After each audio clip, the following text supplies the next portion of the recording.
Assalamualaikum warahmatullahi wabarakatuh. Salam sejahtera buat kita semua. Salam, Om Swastiastu, Namo Buddhaya, salam kebajikan.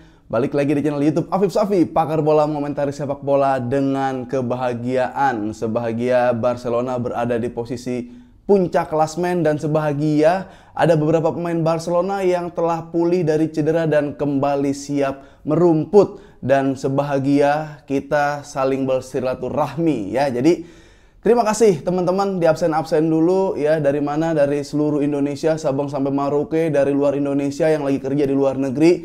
Semoga semua dalam keadaan sehat walafiat, yang lagi sakit diangkat penyakitnya, yang belum kerja mendapatkan pekerjaan dan lebih sukses, dan yang masih sekolah atau kuliah diberikan nilai yang bagus sehingga kalau nanti kuliah lanjut atau mau langsung kerja dapat diterima di pekerjaan yang kalian inginkan. Oke? Terima kasih teman-teman ya, semoga semua dalam keadaan sehat.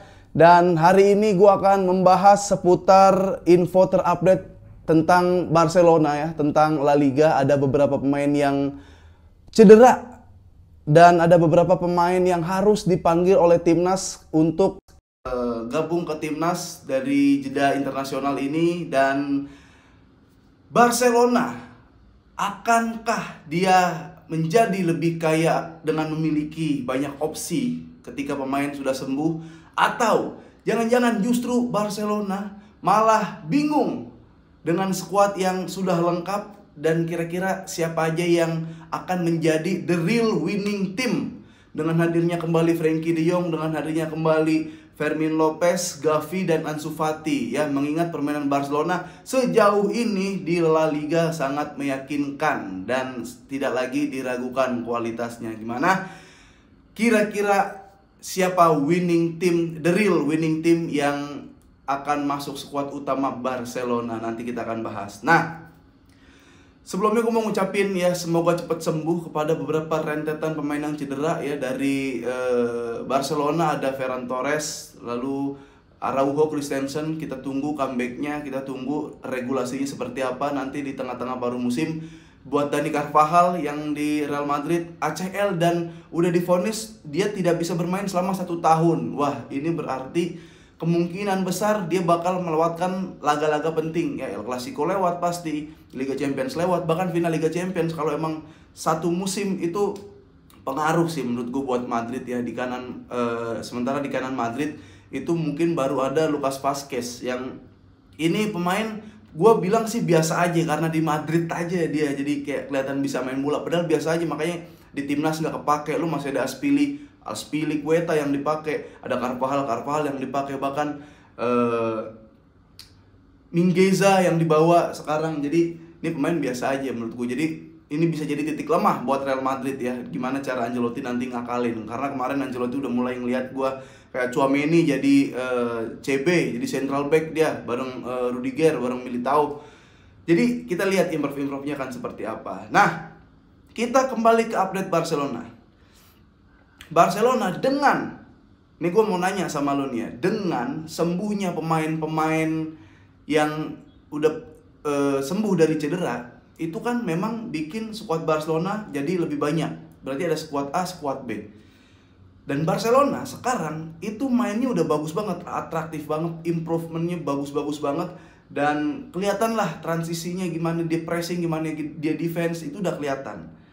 Nah, ini pemain-pemain inti nanti ketika masuk, Araujo, Christensen, Frenkie de Jong, Fermin Lopez, Gavi, Ansu Fati, kira-kira siapa yang menjadi the real winning team? Nah, gua justru ini bikin malah jadi pusing lagi seorang Hansi Flick. Kayak ketika ini main pemain seadanya, ya udah pasti pasang pemain seadanya. Di rotasi pun pasti pakai Barca Athletic atau ya pakai Barca B gitu kan. Nah, tapi kalau udah pada sembuh, siapa nih winning team, the real winning teamnya siapa? Frenkie de Jong buat geser Casedo, sorry, belum. Frenkie de Jong udah dimainin memang beberapa menit ya, main 5 menit, main 7 menit. Tapi ya bukan yang clutch moment banget, bukan jadi pembeda banget, bukan jadi yang kayak Barcelona habis ketinggalan terus jadi bisa ngejar gara-gara ada Frenkie de Jong. Atau Barcelona lagi imbang, dia cetak GA lah, entah gol atau assist buat kemenangan Barcelona, atau menambah jumlah gol yang banyak itu belum kelihatan. Ansu Fati pun juga seperti itu. Belum lagi ntar ada Dani Olmo masuk. Ya kemarin aja Garcia, Casado di tengah, Pedri di depan, itu udah keren banget mainnya. Jadi gue ngerasa oke, pemain gue seneng sembuh gitu. Berarti kan banyak pilihan opsi. Tapi jangan sampai ini jadi bumerang lagi, jangan sampai ini bikin Hansi Flick jadi bingung lagi. Nah kalau Ferran Torres, sebenarnya gue cedera nggak cedera, mendingan dia nggak dimainin. Ya gue sedih dia cedera, nggak ada orang yang pengen pemainnya ya di tim kesayangan itu cedera. Tapi kalau ada orang yang pengen dia nggak main, itu gue pengen. Nah dia nggak main nggak apa-apa. Nah kira-kira siapa ya guys? Ya di tengah nih. Dan role-nya De Jong mau seperti apa? Di Ajax dia bisa double pivot. Di mana? Di Belanda dia bisa main double. Ya. Tapi di Barcelona nih, kalau di tengah Casado, Pedri, depannya Rapinya, itu lagi nggak bisa digantiin bos. Ya, amit-amit kalau dia cedera baru ada yang bisa diganti. Enggak, Casado udah paten. Walaupun dia masih muda, dia butuh jam terbang lebih banyak, tapi kemampuannya, kapasitas, kredibilitasnya itu udah layak menjadi squad utama. Lu mau main di mana? Lu mau taruh di Rapinya, taruh kiri, main di AMF di belakang Lewandowski. Hah? Itu kan butuh kecerdikan positioning, butuh keberanian buat megang bola, ya. 1-2 orang digocek. Butuh kayak gitu. Emang bisa? Pertanyaannya. Nah, kalau main di depan nih Frenkie de Jong, belakang Lewandowski, emang punya insting cetak gol gak? Nah, emang bisa berbagi peran sama Lewa jadi wall, lu yang masuk nusuk kiri kanan. Belum ada Olmo di situ, lu harus saingan sama Olmo. Mau main di mana? Main di double pivot. Double pivot sanggup gak? Gini, double pivot nih tengah Barcelona jadi sakral banget nih. Lu kalau ngelihat Casado, Pedri sama ada Garcia aja itu timpang banget. Lu sanggup gak buat jadi orang yang naik turun? Apa mau jadi metronom di tengah, delay bola? Yakin gak muter-muter? Nah, kak sumpah, lu kan gak mau keluar keringat Frenkie de Jong. Belum cedera juga gak mau keluar keringat kalau lagi diserang. Bantuin gak transisi, defense? Bantuin gak? Lu lihat Casado kalau lagi nyerang Barcelona ada di mana? Ada di kotak penalti lawan. Kadang dia metronomin tengah gantian sama Pedri. Tapi kalau yang pasti Casado kalau Barcelona lagi diserang, dia ada di kotak penalti Barcelona. Dia juga menyatakan bahwa ketika saya melewati pemain dan ketika saya merebut bola, itu dalam diri saya melakukan diri saya itu berselebrasi. Bayangin tuh, segitu mentalnya. Frenkie de Jong kan kalau ada lagi diserang nonton, kalau kampungnya lagi diserang ditonton sama dia kayak semangat back semangat, kayak gitu. Itu belum cedera, apalagi baru sembuh dari cedera. Makanya kita lihat ya, kalau untuk Frenkie de Jong, kalau menurut gue nih ya, Frenkie de Jong untuk sekarang jadi backup Casado dulu, jadi backup Casado, Pedri. Lu Olmo sama Rapinya di nomor 10 lagi gacor. Ya, kita lihat. Ntar mungkin jajal lo Casado ganti atau Pedri taruh tengah, Rapinya di kiriin. Walaupun gue gak suka Rapinya di left wing, tapi untuk mainin De Jong ya gak apa-apa lah. Ini gaji kan tinggi juga. Itu Frenkie de Jong. Fermin gimana? Gavi gimana? Wah, ini di saat kita lagi suka, di saat kita lagi cinta sama Gavi, dan di saat itu Gavi lagi terkena masalah ya, kena musibah cedera, datang nih cukucuk Casado yang bikin kita cinta sama Casado. Mungkin secara karakter Gavi lebih berwarna, keras, tabrak, warrior, belain teman. Tapi secara ketenangan di lapangan, secara klinis di lapangan, secara kedewasaan, Casado lebih menonjol. Casado ada yang protes tuh kalau gua, lebih menonjol.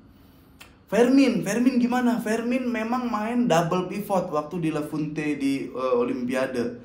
Tapi dia juga bisa di belakang si Lewandowski. Nah, di antara semua pemain Barcelona yang berani shoot dari luar kotak penalti selain Olmo ya, karena Olmo baru, Fermin sebenarnya yang lebih punya jiwa atau insting gol sebenarnya siapa? Fermin. Nah, gue pengen Fermin main di belakang Lewandowski. Cuma kadang dia masih ngaco kalau main di Barcelona.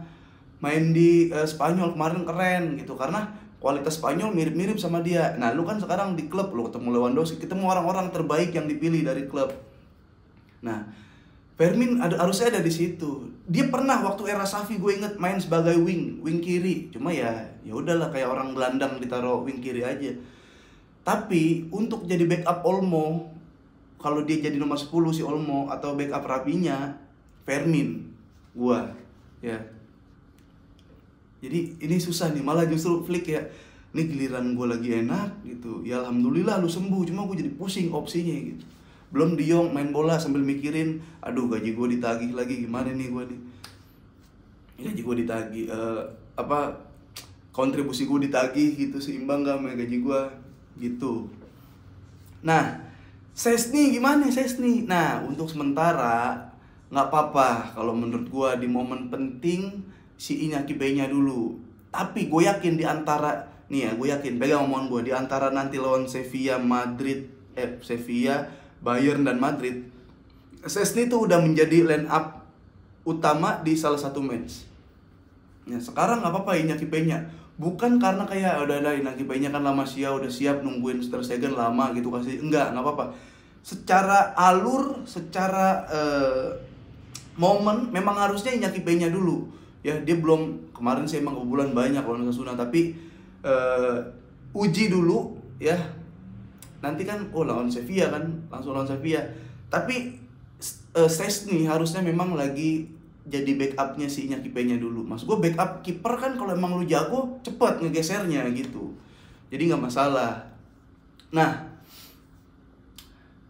ada momen yang haru ya, ketika pertama kali Szczęsny ditelepon sama si Lewandowski ya. Ini Lewandowski agen penting juga dalam proses, ya mati nih, proses pemindahan Szczęsny ya, proses pemindahan Szczęsny. Dan Lewandowski juga yang bilang bahwa udah lu kalau mau pensiun di Barcelona aja, ngapain lu pensiun, nggak ada apa sih, lagi mancing, lagi main burung, nggak, lu pensiun di Barcelona aja ya, pensiun di Barcelona. Dan kalau bisa ya happy lah di Barcelona. Szczęsny seperti itu. Gue jadi gak konsen nih, mati nih jalan. Setelah itu Szczęsny ya itu. Dan ini ada perseteruan tentang Xavi ya, Xavi dan Luis Enrique udah speak up tentang Xavi. Dia bilang ada 3 poin. Dia bilang kalau lu pro dengan Xavi, lu bakal bilang kalau Xavi itu posisi ketiga setelah Johan Cruyff dan Pep Guardiola. Tapi kalau lu berbicara tentang netral ya, lu posisinya netral, lu akan mengatakan bahwa semenjak Barcelona dipegang Xavi, Barcelona seperti Eibar gitu kan. Dan Xavi ini memang memiliki DNA Barcelona, tapi dia tidak bisa menurunkan DNA Barcelona kepada pemain ketika dia jadi pelatih. Itu Enrique bilang kayak gitu, bos. Jadi ya kita lihat aja nanti pertandingan lawan Sevilla, Bayern Munchen dan Real Madrid. Kalau dari komen-komen lebih banyak yang nungguin lawan Bayern ya. Gue coba mau lihat juga gimana nih lawan Bayern nih, dengan posisi pemain yang seperti gue bilang, Barcelona harusnya lawan Bayern itu udah jadi Barcelona. Ya nggak ada hal-hal non teknis yang sedikit merugikan Barcelona, entah ada cedera, entah ada kartu merah, atau ada hal-hal yang kurang menyenangkan. Jadi gue mau ketika lawan Madrid, ketika lawan Bayern, Barcelona jadi Barcelona yang sekarang. Oke? Gitu aja. Kira-kira tolong dijawab di komentar ya. Siapa winning team, the real winning team yang menjadi starting line up squad utama Barcelona? Komen di bawah. Oke? Sampai ketemu lagi di episode selanjutnya. Vamos, muchas gracias.